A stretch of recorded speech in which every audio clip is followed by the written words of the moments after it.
Hola à Totom, bienvenue à tout le monde dans ce nouveau concept, cette nouvelle vidéo en compagnie de Sacha et Dave the D. Nouveau concept qui s'appelle, comme vous le voyez, l'avez vu au titre, le versus. On va opposer deux joueurs, deux systèmes. On va opposer deux caractéristiques différentes qui opposent soit le Barça, soit le Real, soit au sein du Barça même, au sein du Real même. Voilà, c'est le concept. Ça reviendra de façon peu journalière. Je sais pas comment expliquer, mais ce sera. Il n'y a pas de date limite en fait. Ce sera quand on veut. Voilà, c'est un peu comme Chronique Liga. C'est pas comme El Clasico qui reviendra, qui revient tous les lundis. Bah comment ça va déjà, Dave Le D?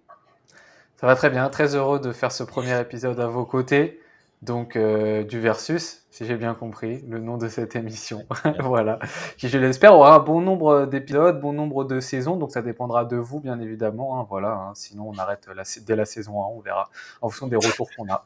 Donc On va arrêter voilà, bien très vite. évidemment, et de comment bien évidemment l'entente entre nous trois se passe, parce que ça Ouais, continuera à être aussi catastrophique ça, que c'est ça l'est depuis important. quelques Oui, semaines, oui, oui, ça c'est on important. verra ça. Mais voilà, Un commentaire négatif, on arrête tout. Donc ça voilà, vous marche, êtes prévenus, vous faites ce que vous voulez. ça roule. Voilà. Il l'a pas dit, je sais pas pourquoi il l'a pas dit, mais c'est lui qui a initié l'idée en fait. Voilà, moi je le dis. Non, C'est c'est lui du collectif, collectif. c'est lui le Mentalité, penseur. mentalité collective. Voilà, mentalité Zlatan, il a. Et bah, de toute façon, vous le connaissez bien, hein, cet arrogant manipulateur qui est développé. C'est moi. Ensuite, Sacha, mon compagnon, mon confrère d'El Clasico, comment ça va? Bah moi ça va super hein. Moi toi c'est ta quatrième, moi c'est ma troisième vidéo avec Dave donc j'appréhende un peu, j'ai un peu peur de me faire harceler, je sais pas Oui, encore ça c'est vraiment vrai. comment ça va se passer, mais bah, on est là, je suis quand même content de partir sur un nouveau concept. Mais et toi Axel, et puis surtout explique-nous comment ça se fait que hier il y avait pas d'El Clasico? C'est vrai, ça. Il y a beaucoup d'explications à donner en ce début de saison, quand même. Bah Mais ouais. moi, déjà, ça va très bien. Un peu malade, mais ça va très bien. Je suis totalement Oh d'accord avec toi. non! Oh Ça, non! T'es je malade? parlais, je peux être en train de parler. Ah pardon, excuse-moi. C'est Ça to- m'attriste que tu sois malade, en fait, ça sort totalement, tout seul.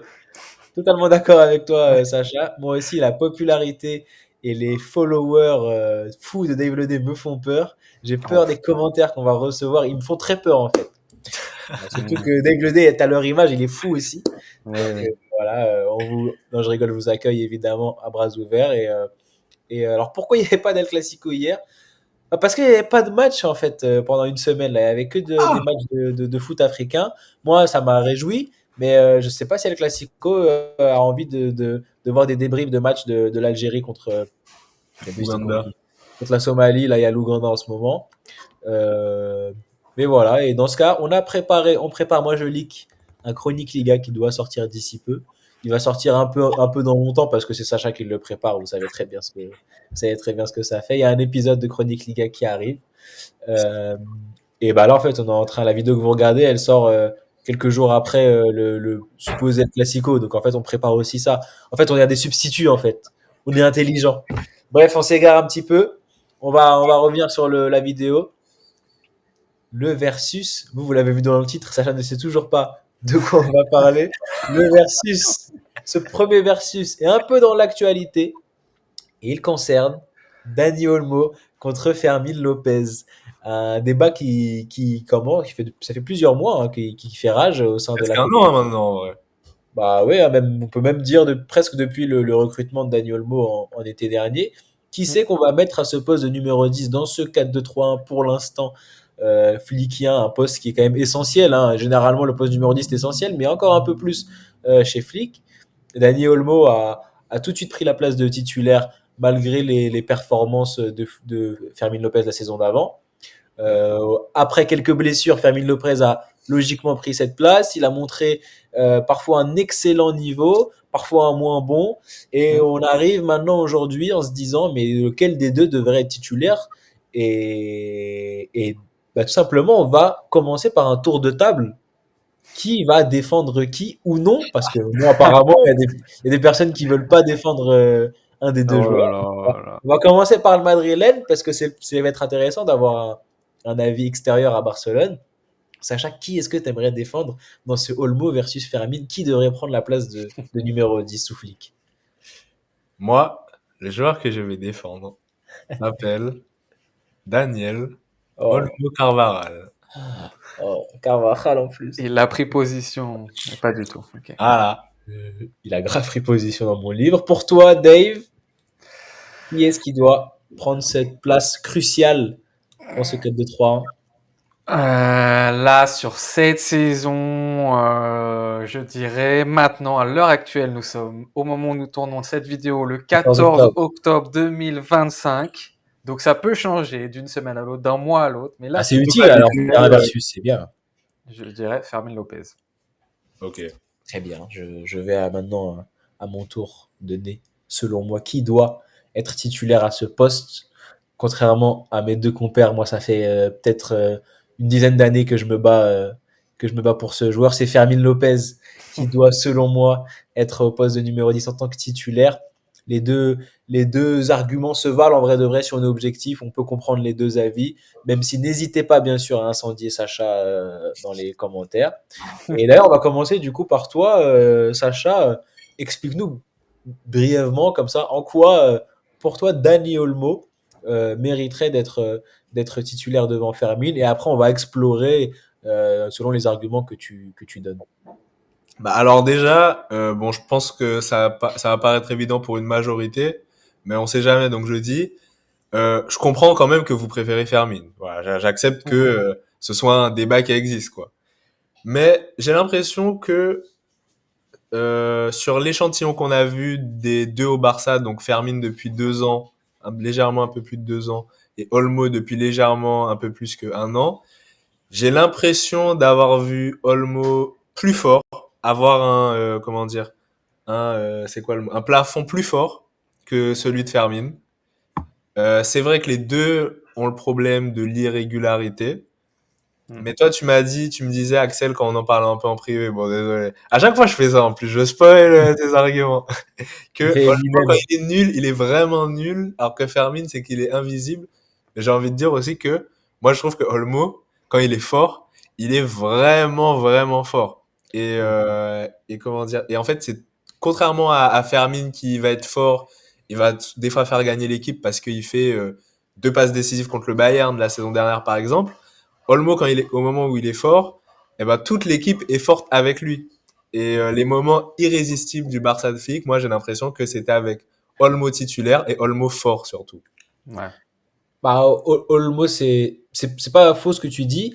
Maintenant, j'aimerais aussi demander quand est-ce qu'est le dernier match où Olmo était d'un joueur de classe mondiale sur 90 minutes. Alors, est-ce que le débat c'est Olmo et finito du coup, en gros? Ah non, mais ça, je sais pas. Mais ça témoigne d'une irrégularité qui non seulement est accentuée par ses blessures, Mm. parce que c'est un joueur injury prone Ouais. de Ouais. fou malade. Il a été blessé je ne sais combien de fois depuis son arrivée à Barcelone et même avant. Surtout Mais avant. en plus de ça, même quand il n'est pas blessé, c'est pas irréprochable. Alors évidemment, personne n'est irréprochable. Mais je veux dire, c'est qu'on en est venu à débattre avec Fermin Lopez, sans vouloir dénigrer Fermin Lopez, que j'adore. Mais déjà, rien que si on a ce débat-là sur Dani Olmo, qui est, selon beaucoup d'analyse du football, d'admirateurs, un joueur de classe mondiale, Mm. c'est que quand même, ça témoigne d'une irrégularité accrue. Dave Ledé, qu'est-ce que tu en penses?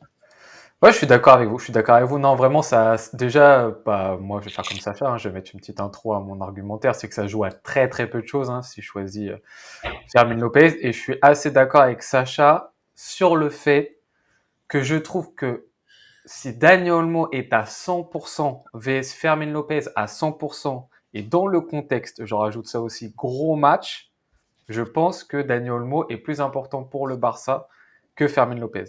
La problématique et pourquoi je choisis Fermin Lopez, c'est parce que ce cas de figure arrive très très peu finalement. Mais je trouve que Dani Olmo, qui a à peu près autant de... Ils ont joué autant de minutes l'année dernière, 2000 minutes, toutes compétitions confondues à peu près les deux. Dani Olmo a marqué un peu plus de buts, Fermin Lopez a fait plus de passes décisives, ça joue à quelques stats près. Mais Dani Olmo a marqué plus de buts dans des matchs qui nous ont permis de gagner et voire de remporter les 3 points. Donc ça aussi, ça joue. Mais surtout, en fait, je trouve que Dani Olmo, s'il est à 100%, il peut vraiment faire la différence face à des équipes qui sont fortes aussi défensivement. Alors que Fermin Lopez, j'ai encore ce petit doute actuellement face à des grandes équipes. Fermin Lopez, c'est un joueur, s'il est à 100%, aucun doute, Équipe nulle en Liga, il les tape. Équipe moyenne en Liga, il les tape. Équipe forte en Liga, il les tape. Contre les grosses équipes de Liga, petit doute. Contre les grosses équipes européennes, petit doute. Alors que Olmo, il a quand même la référence aussi de l'Euro, où il a été peut-être l'un des joueurs les plus importants en phase finale pour l'Espagne, dans laquelle il a montré que quand il est au top, c'est un joueur très différentiel avec une qualité technique qui est assez redoutable. Donc ça se tape. Voilà un peu mon avis là-dessus. Mais par rapport à l'irrégularité dont tu as parlé, tu as très bien parlé, Axel, bah c'est vrai que Fermin passe devant parce que tu peux pas compter sur un joueur qui se blesse tous les mois et qui, en plus de ça, est en méforme aussi trop souvent et qui, les gros matchs qu'il a dû jouer avec le Barça, notamment l'Inter Milan l'année dernière sur la double confrontation, a été fantomatique et il n'était pas à 100%. Donc il y a un problème de irrégularité dans son niveau et dans son physique qui fait que pour moi, actuellement, Fermin passe devant. Dani Olmo, on l'a dit, injury prone. Il s'est d'ailleurs encore une fois, il a rechuté là avec la sélection espagnole pour 2 à 3 semaines. Il est incertain pour le Classico, même si son objectif ce serait le Classico en gros, mais on n'en est pas sûr. Je suis quand même d'accord avec vous sur ce que vous dites quand Dani Olmo, en soi, c'est un meilleur joueur que Fermin Lopez, qui propose sur le terrain. Je suis d'accord, c'est un meilleur joueur que Fermin Lopez. Le débat est de dire, certes, ça l'est, mais alors, combien de temps dans la saison il est le meilleur joueur? Et surtout, ce que je veux apporter, même si Sacha, tu m'as un peu devancé, c'est que Dani Olmo, certes, c'est un meilleur joueur, je suis d'accord avec vous, je le répète, c'est un meilleur joueur dans les bons matchs, dans les bonnes dispositions. Quand il est en forme, c'est un meilleur joueur. Quand ils sont tous les deux forts, Dani Olmo est au-dessus. Mais quand ils sont tous les deux faibles, ce Ouais, qui arrive assez régulièrement ces derniers temps, il y en a ah quand bah même là, un qui s'illustre par son niveau catastrophique. Et c'est le même joueur que ouais. ce qu'on vient de dire juste avant. Dani Olmo est une catastrophe. C'est un Ouais, poids, c'est un boulet pour l'équipe à ce moment-là. Là où ouais. Fermin Lopez a des matchs, je le conçois, où il est parfois vraiment en dessous du lot. Et ça se Mm. ressent. Ça se ressent qu'il n'est pas ce joueur de classe mondiale comme les joueurs auxquels il est entouré, des Lamine, Rafinha, Pedri, etc. Mm. Mais là où au moins il y a quelque chose, c'est que non seulement quand il est en dessous du lot, il est certes invisible, mais au moins il perd pas cette grinta, ce sentiment Exactement. de Ouais. vouloir en faire, le pressing. Il se Ouais. donne toujours à fond. Donc ça veut dire qu'il se donne toujours à fond. Il est plus invisible, mais Mm. je le vois très rarement. Bon, il en fait, hein, je dis pas le contraire, mais il loupe pas autant de passes. Oui, Euh, oui, oui. il a pas autant de mauvais contrôles. Non. Il est certes moins adroit techniquement hein, dans ces moments-là, mais il va faire les choses simples. Quand il Ouais. sait qu'il est mauvais, il fait les choses simples, avec toujours cette grinta, ce pressing, où, et parfois dans des matchs très compliqués. Moi, je me rappelle le match retour contre Dortmund l'année dernière. Certes, il fait pas un match incroyable du tout, mais c'est lui qui est à l'origine du but sur le compte son compte Ben Sebaini. Et ça Ouais. vient d'une grinta. Là où Dani Olmo, au contraire, en plus de ne pas être invisible, pourquoi il n'est pas invisible? Parce qu'il s'illustre par ce côté catastrophique où ça va être, on dirait plus le même joueur du tout, c'est-à-dire des qualités techniques inexistantes, des Ouais. contrôles ratés, des passes ratées, une vision de jeu parfois. Je me rappelle d'un bon nombre de fois là ces derniers temps où il doit juste décaler sur Koundé, c'est souvent Koundé, et il arrive même pas à voir ça alors que c'est la base pour un footballeur professionnel et c'est ahurissant. Et en plus de ça, il y a une nonchalance qui s'émane en plus. Alors, il essaye même pas de faire les efforts en sachant qu'il est mauvais. C'est qu'il est nonchalant. On dirait qu'il est même lui, il sait pas qu'il joue au foot en fait. Genre, il sait pas ce qu'il fait là. Il est nonchalant, il est nul et ça rend encore plus le joueur insupportable en plus dans ces moments-là. Ça aide pas à dire bon, ok, il est mauvais, on va faire sûrement de pas avoir vu. Non, là, t'as envie de le tabasser en fait. Donc, Ouais. Mais je suis donc, d'accord pour dire que il a effectivement aussi même ce truc un peu du footballeur espagnol qui, des fois, veut trop faire l'esthète, veut trop toucher Mm. le ballon. Nous, on a Ceballos qui nous fait ça, ça me rend fou. Mais même Isco, que j'adorais, et un peu ce truc de toujours faire un peu deux, trois touches de De ballon. Jong, il l'a un peu aussi. Ouais, bah, C'est pas le sujet. C'est pas le sujet de cette vidéo. mais en tout cas, moi, j'ai envie de dire un truc aussi, c'est que aussi, j'ai ce truc en moi, je saurais pas forcément expliquer, mais en fait, Fermin, pour moi, il est vraiment pas prêt pour être titulaire. Là où Olmo, alors peut-être que on peut se dire que maintenant, ça fait 6 mois qu'il est nul, donc qu'on doit reconsidérer comment dire, qu'on doit reconsidérer son poste, mais son importance peut-être. Mm. Mais en tout cas, ce qui est sûr pour moi, c'est que les deux devraient se tirer vers le haut, mais ça fait pas vraiment ça. Alors, est-ce qu'il faut pas un nouveau joueur à ce poste? Je Mm. sais pas, mais en tout cas, pour moi, Fermin n'est pas prêt à être à être titulaire dans cette équipe. Et bon, bah, comme je dis, on aurait pu penser que cette concurrence les tire tous les deux vers le haut, mais au final, ça crée un schéma juste où euh, Olmo fait un bon match, non, Olmo fait un mauvais match. Fermin le remplace en faisant un bon match. Le C'est match ça. d'après, Fermin titulaire, il fait un mauvais match. Le match d'après, Olmo le remplace et fait un bon Mm. match. Et le match d'après, Olmo fait un mauvais match. Ouais. On a un circuit, en fait, de l'irrégularité. Et donc, bah, est-ce que on va pas aussi se poser la question dans le versus, qu'est-ce qu'il faut faire pour le Barça? Qu'est-ce qu'il faut faire pour ce poste? Je crois que Dave Ledey, ici présent, a une réponse très claire à cette question. Oui, j'aurais une réponse. Mais juste pour revenir à ce que vous avez dit, parce que c'est grave intéressant et c'est Ouais, vas-y. pertinent, les deux, vous êtes des très bonnes personnes, vous avez des super avis. Ouais, non, Non, merci. mais Axel, Axel, grave d'accord sur le fait que tout à l'heure j'avais mentionné les moyennes équipes, bonnes équipes et équipes faibles de Liga. Je trouve que justement face à ces équipes-ci, Fermin, vraiment, bah, comme tu l'as très bien dit, en fait, est un joueur qui peut réellement apporter.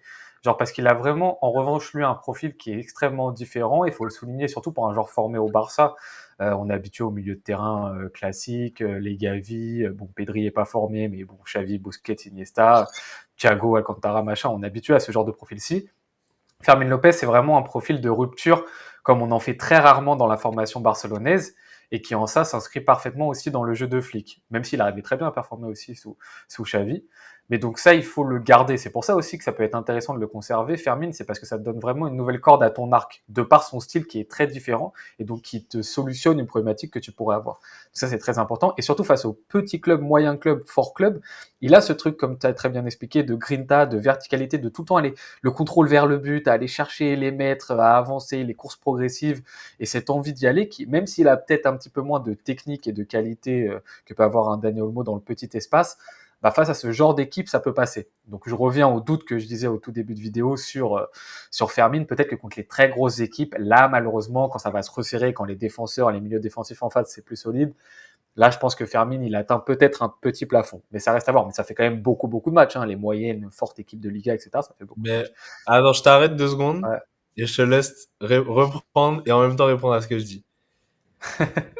Moi, tu vois, je défends pas forcément ce que tu dis parce que je trouve que Olmo aussi, par ses entrées parfois et tout, je trouve qu'il a énormément contribué. Il y a beaucoup de Ouais. matchs où vous gagnez 1-0 la saison dernière et c'est Olmo qui marque. Donc, Ouais. je suis pas forcément d'accord sur le fait que Fermin est meilleur dans les petits matchs et tout.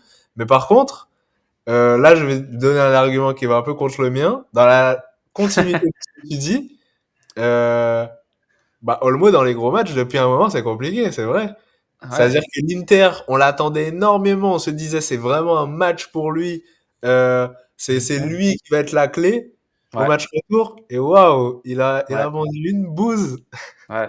Et avec une grosse perte de balles. Non, mais oui, mais ça rejoint en plus ce que tu disais, Sacha. J'allais venir là-dessus sur le fait qu'il se tire pas du tout vers le haut finalement.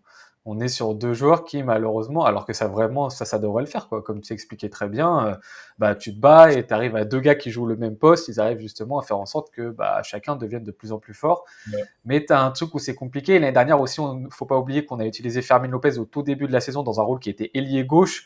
Donc à ce moment-là, beaucoup de gens critiquaient Fermin Lopez et bah il y en avait quand même dont moi je faisais partie qui étaient là en mode bah attendez là vous demandez à un mec qui est habitué à être 10 d'être ailier gauche, c'est pas du tout le même poste.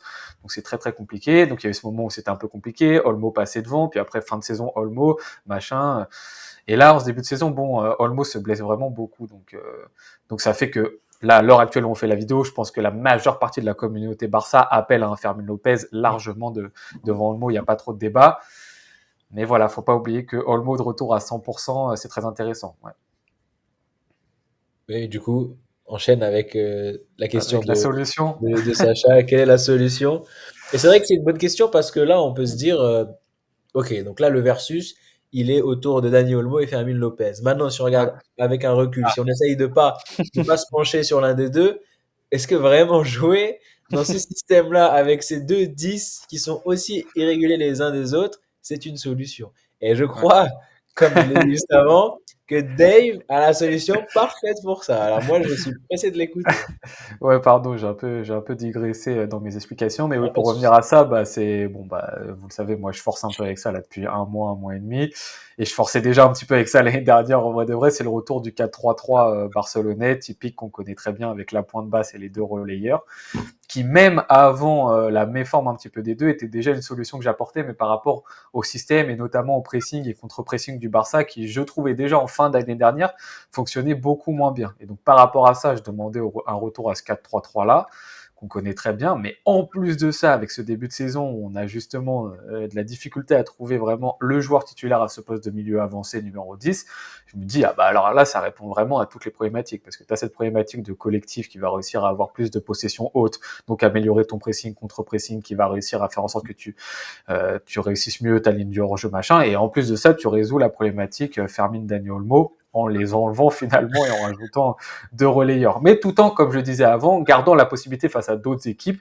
d'avoir cette corde à ton arc de Fermine ou d'Olmo que tu peux mettre si tu as besoin de changer de système par rapport à ton adversité. Mais pourquoi tu mets pas le troisième 10 dans ta solution?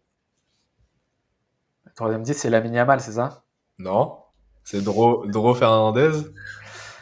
Parce que Dro, tu vois, genre c'est pour moi c'est pas encore une fois c'est pas crédible à l'heure actuelle. C'est un gamin qu'on va essayer d'accompagner le plus possible, qui est très talentueux et je suis pas le plus grand spécialiste de son cas. Il y en a qui en parleront bien mieux que moi.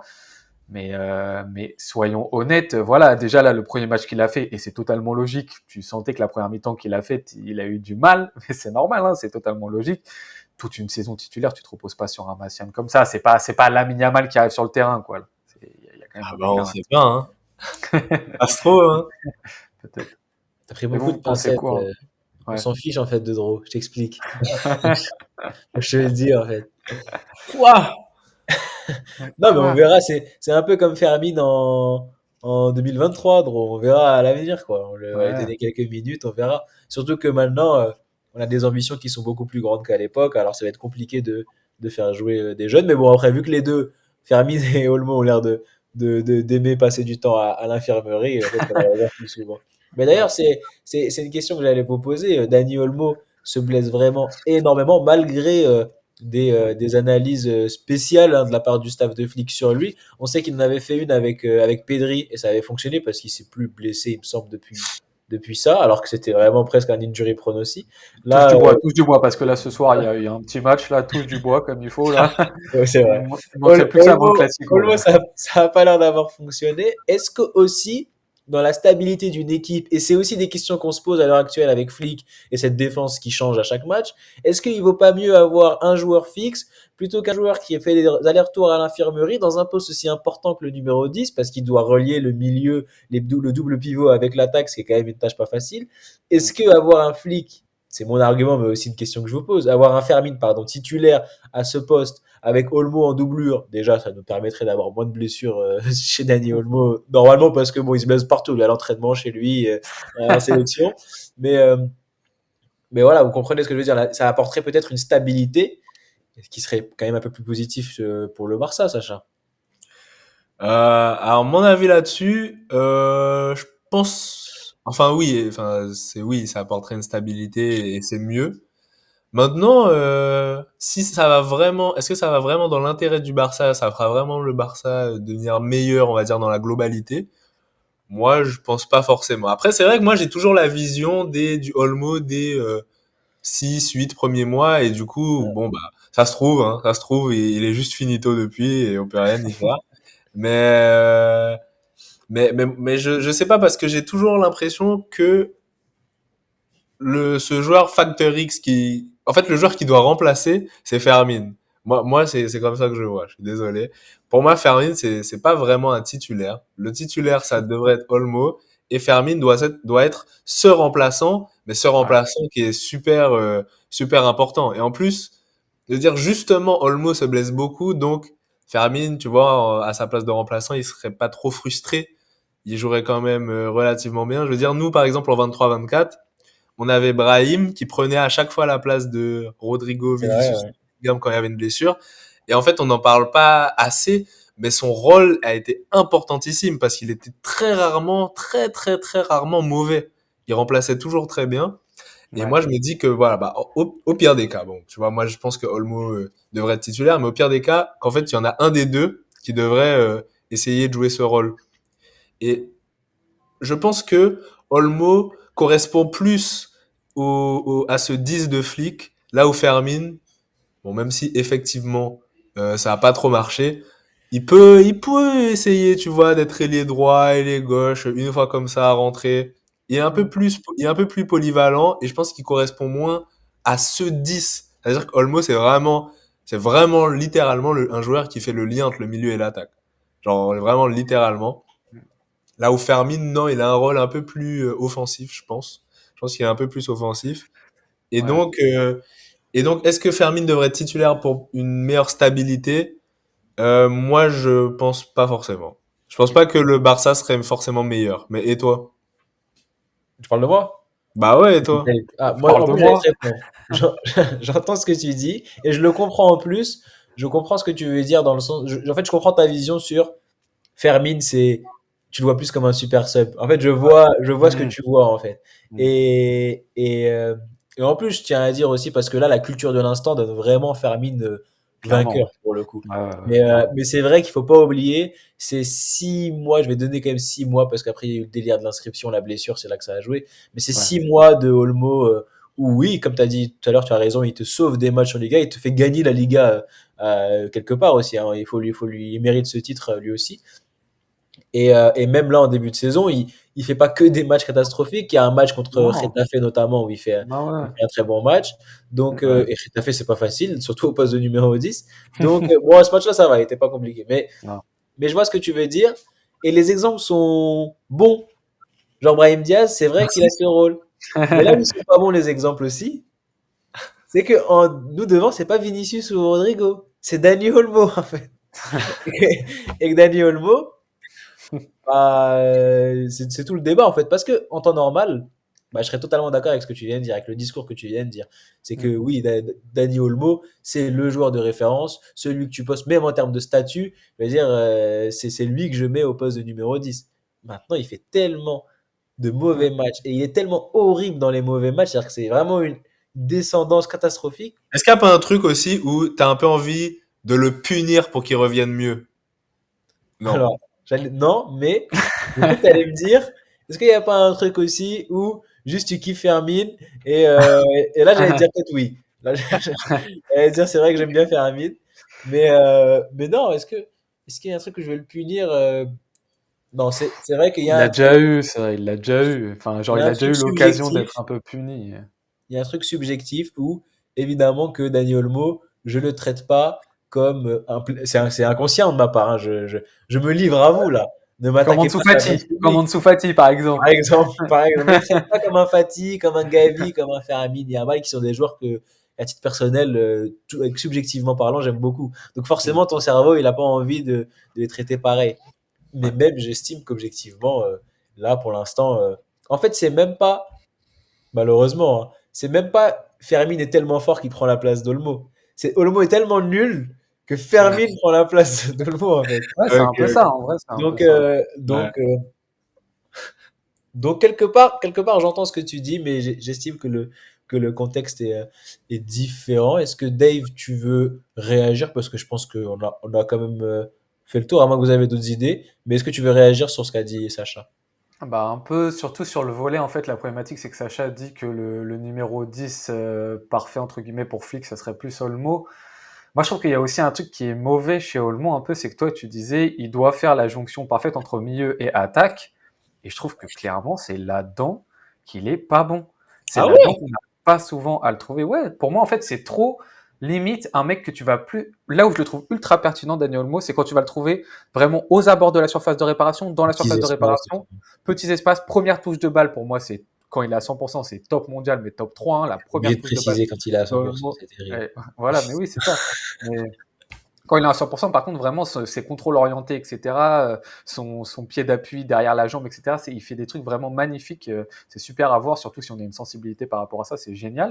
Mais je trouve que justement, ce milieu qui va aider Pedri et De Jong un peu à la construction et qui va lancer, je le trouve pas assez bon là-dedans. Et c'est un truc déjà qu'on critiquait un peu l'année dernière. Je trouve qu'il s'est amélioré durant l'année dernière là-dedans. mais je trouve qu'on le trouve pas assez. Il est trop invisible. Mais tu trouves que c'est plus Fermin, ça? Non, Fermin non plus. Mais c'est pour ça qu'il y a un problème. Fermin, la problématique, c'est que c'est trop un joueur de rupture. C'est-à-dire que c'est pas un joueur de conservation. C'est un joueur qui va prendre le ballon, il va se tourner vers le but, il va manger l'espace. Il est comme ça. Après, il peut Il est continuer à fou un prendre, peu. bien évidemment.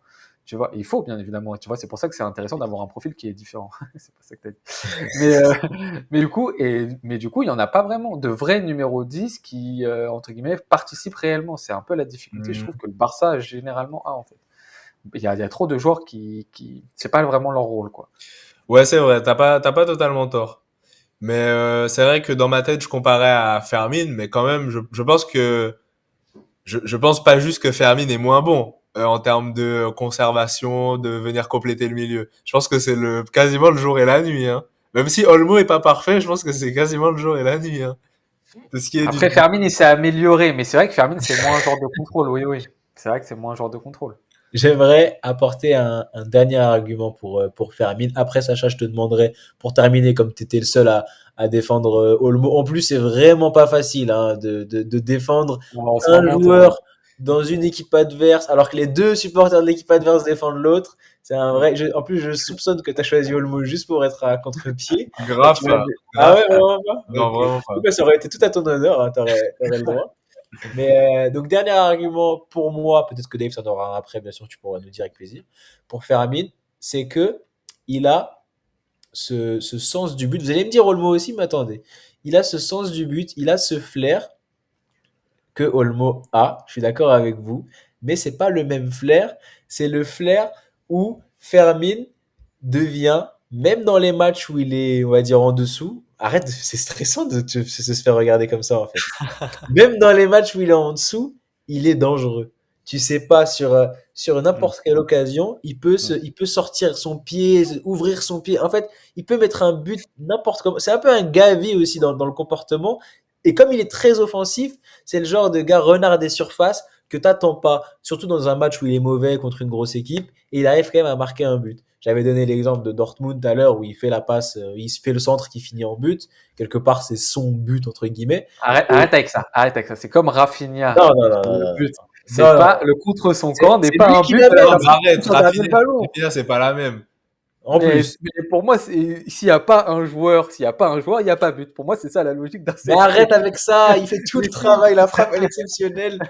C'est bon là. C'est son but. En plus Rafinha pour moi dans ma tête, il a vraiment marqué dans ce match. Donc ça Pour moi aussi. c'est même pas négociable. Alors que oui, Fermin, je suis d'accord, mais quand je te dis c'est son but, c'est pas lui qui a marqué, mais c'est lui qui amène le but, c'est lui qui fait le travail sur le but même si c'est un contre son camp, c'est lui qui fait le travail. Oui. Daniel Olmo, c'est vrai, il a ce truc de renard des surfaces, il peut marquer à ce moment, c'est une arme offensive à Barcelone, et tu as besoin dans une équipe d'avoir plusieurs armes offensives tout aussi surprenantes les unes que les autres, mais dans un match où il est mauvais, il est beaucoup moins absent, il marque beaucoup moins. Et d'ailleurs, même généralement, quand il marque, il faut que ce soit l'homme du match. Il faut qu'il ait été le joueur le plus impressionnant des 11 à Barcelone pour le voir marquer, pour le voir marquer tout simplement. Et ça me dérange. Alors que Fermin, il a ce truc où c'est un peu un rat d'égout en fait, de n'importe où. Il peut sortir de n'importe où. Alors qu'Olmo, il faut qu'il soit bien sapé, voilà, que les lacets soient bien serrés et tout. Sinon, c'est un peu plus compliqué. Et forcément, dans un effectif, on préfère le profil de Fermin. Et je vais tout de suite me contredire parce qu'il est mis dans ma tête. Voilà, moi, je n'ai rien à faire. C'est Inter. vrai que Olmo, le match catastrophique contre l'Inter, c'est lui qui met le but du 2-2, je Ouais. crois. De, En de, tout cas, il marque dans ce match. Bon, il toutes met les une louanges super sont à tête. faites. Toutes Super les tête. louanges sont faites au centre exceptionnel de Gérard Martin, mais il marque. On peut pas lui reprocher de pas marquer. Même si dans ce match-là, il aurait très bien pu envoyer le ballon, je ne sais où. Hein. Pour moi, il a pas fait exprès. Mais on va dire que c'est de la mauvaise foi, j'entends. Homme du match. Et je pense que vous comprenez quand même mon point. Est-ce que Sacha, tu as une réponse ou un autre argument à proposer en faveur de Daniel Olmo? Je n'ai plus aucune réponse face à ça. D'accord, pas de Vous souci. avez gagné. Dave, Dave, un dernier argument peut-être pour Non, éteindre non, Sacha.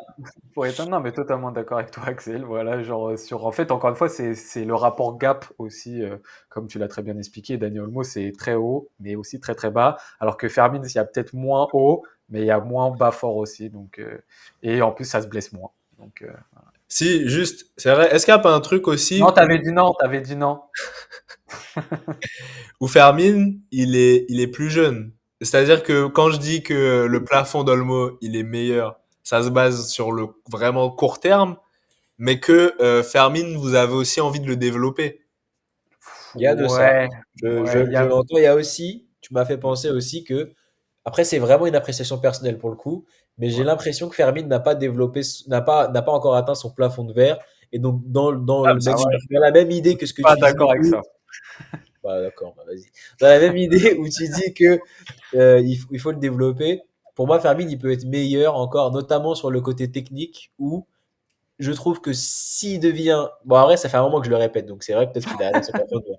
Mais s'il a ce côté où il est adroit techniquement, vraiment, ça peut vraiment être un monstre. Parce il a ce truc où parfois il a l'envie, il a les idées, mais il peut pas le faire en fait. Il a pas les capacités. C'est un peu Mo Five. Il voit les trucs, mais il a pas la capacité de faire la passe ou de faire Oui, l'enchaînement. Du coup, bah, oui. il est coincé. Et je pense que c'est quelque chose qui se travaille et qui peut l'améliorer encore plus chez Flick. Donc, il y a un peu de cette idée-là, Sacha. Ok. Dave, j'avais l'impression que tu voulais parler, en plus me contredire. Non, je suis pas d'accord, mais après, tu vois, tu l'as dit, c'est la sensibilité de chacun, mais moi, je pense justement que Fermin fait partie de ces joueurs qui vont pas encore, et il pourra progresser, tu vois, je suis pas là à dire il va rien progresser du tout, mais tu vois, pour moi, c'est un joueur schématiquement sur FIFA, il a 82, il va arriver à 85. Voilà.